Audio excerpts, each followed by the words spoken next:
ಅಮ್ಮ ಕಿವೆ ಕೇಳಿಸಲ್ಲ. ಕಿವಿ ಕೇಳೋದಿಲ್ವಾ ಅವರಿಗೆ? ಒಂದ ಎರಡು ಸರ್. ಎರಡು ಕಿವಿ ಕೇಳೋದಿಲ್ಲ. ಎಷ್ಟು ಸಮಯದಿಂದ? ಅಲ್ಲ 5 ವರ್ಷ ಸರ್. 5 ವರ್ಷ ಆಯ್ತಾ? ಮತ್ತೆ ಬೇರೆ ವಿಷಯ? ಕೈ ನೋವು, ಕಾಲು ನೋವು. ಕೈ ನೋವು, ಕಾಲು ನೋವು, ಅದು ಕೂಡ ಯಾವಾಗಿಂದ? 1 ವರ್ಷ. 1 ವರ್ಷದಿಂದ ಟ್ರೀಟ್ಮೆಂಟ್ ತಗೊಳ್ತಾ ಇದ್ದೀರಾ? ಏನ್ ಹೇಳಿದ್ರು ಡಾಕ್ಟರ್? ಪೈನ್ ಕಿಲ್ಲರ್ ತಾಮ್ತಾ ಇದೀವಿ ಸರ್. ಎಲ್ಲಿಂದ ಬಂದದ್ದು ನೀವು? ನಾವು ತುಮಕೂರು ಜಿಲ್ಲೆ ಸರ್. ತುಮಕೂರು. ನಿಮ್ಮ ಹೆಸರು? ನಾರಾಯಣಪ್ಪ ಸರ್. ನಾರಾಯಣಪ್ಪ. ಅಮ್ಮದ ಹೆಸರು? ಭಾಗ್ಯಮ್ಮ. ಪ್ರೇಯರ್ ಮಾಡ್ತಾನೆ. ಅಕ್ಕ, ತಂದೆ ದೇವರೇ, ಯೇಸುವಿನ ನಾಮದಲ್ಲಿ ಪವಿತ್ರಾತ್ಮನ ಸಹಾಯದೊಂದಿಗೆ ಕರ್ತನೆ ಪಾದಕ್ಕೆ ಬಂದಿದ್ದಾನೆ. ಭಾಗ್ಯಮ್ಮ ಅವರ ಆರೋಗ್ಯಕ್ಕಾಗಿ ಪ್ರಾರ್ಥನೆ ಮಾಡ್ತಾ ಇದ್ದಾನೆ. ಇವರ ಕಿವಿಗಳನ್ನು ಬ್ಲಾಕ್ ಮಾಡಿರುವಂತ ದುಷ್ಟ ಅಂಧಕರ ಶಕ್ತಿ ಬಿಟ್ಟು ಹೋಗಲಿ. ಕಿವಿಯ ಕೇಳುವಿಕೆಯನ್ನು ತಡೆದಿರುವಂತಹ ತಮಟೆ ಮೇಲೆ ಹೊರಡುವಂತ ದುಷ್ಟ ಅಂಧಕರ ಶಕ್ತಿಯೇ ಹೊರಗೆ ಬಾ. ಕಿವಿಯನ್ನು ಬಿಟ್ಟು ಹೊರಗೆ ಬಾ. ಔಟ್ ಔಟ್ ಇಂದ ನಿಮಿಷ. ಕಿವಿಡ ಆತ್ಮವೇ ಹೊರಗೆ ಬಯಸು ನಾಮದಲ್ಲಿ. ಆ ಸ್ಪಿರಿಟ್ ಬಿಟ್ಟು ಹೋಗಲಿ.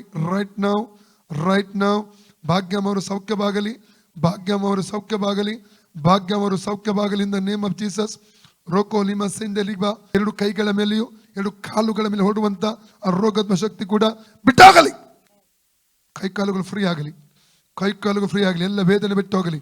ಅದರ ಹಿಂದಿನ ದುರಾತ್ಮವನ್ನು ಯೇಸು ನಾಮದಲ್ಲಿ ಡಿಸ್ಕನೆಕ್ಟ್ ಮಾಡ್ತಾನೆ. ಇವರ ಶರೀರ ಪವಿತ್ರ ಗರ್ಭಗುಡಿಯಾಗಿದೆ. ಇವರು ದೇವರ ಮಗುವಾಗಿದ್ದಾರೆ. ಯೇಸುನ ರಕ್ತ ತೊಳೆಪಟ್ಟಿದ್ದಾರೆ. ಯಾವುದೇ ರೋಗಾತ್ಮಕ ಶರೀರ ಅವಕಾಶ ಇಲ್ಲ, ಅಧಿಕಾರ ಇಲ್ಲ. Out even out. ರೋಗಾತ್ಮ ಔಟ್ ಔಟ್. ಯಾವುದು ದೇವರಿಗೆ ಸಂಬಂಧ ಪಡೆದಿರುವಂಥದ್ದು ಶರೀರದಲ್ಲಿ ಇದ್ರೆ ಅದೀಗ ಹೊರಗೆ ಬರಲಿ. ಅದರ ಹೊರತಬ್ಬುತ್ತೇನೆ ಯೇಸು ನಾಮದಲ್ಲಿ. ಇನ್ನ ನೇಮ್ ಆಫ್ ಕೈಕಾಲುಗಳು ಫ್ರೀ ಆಗಲಿ. ಕೈಕಾಲಿನ ನರನಾಡಿಗಳು ಫ್ರೀ ಆಗಲಿ. ಬ್ಲಡ್ ಸರ್ಕ್ಯುಲೇಷನ್ ನಾರ್ಮಲ್ ಫಂಕ್ಷನ್ ಆಗಲಿ.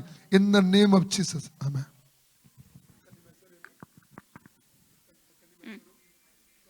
ಭಾಗ್ಯಂ ಮಾದನಳ್ಳಿಂದ. ಕಿವಿಯಲ್ಲಿ ವ್ಯಕ್ತಸ ಕಾಣ್ತಾ ಇದೆಯಾ ಏನಾದ್ರು? ಕೇಳಿಸ್ತದೆ. ಮೇಲೆ ಮಾಡಿ, ಕೆಳಗೆ ಮಾಡಿ, ಮೇಲೆ ಮಾಡಿ, ಕೆಳಗೆ ಮಾಡಿ. ಈಗ ನಿಮ್ಗೆ ನೋವು ಗೊತ್ತಾಗ್ತಾ ಇಲ್ಲ?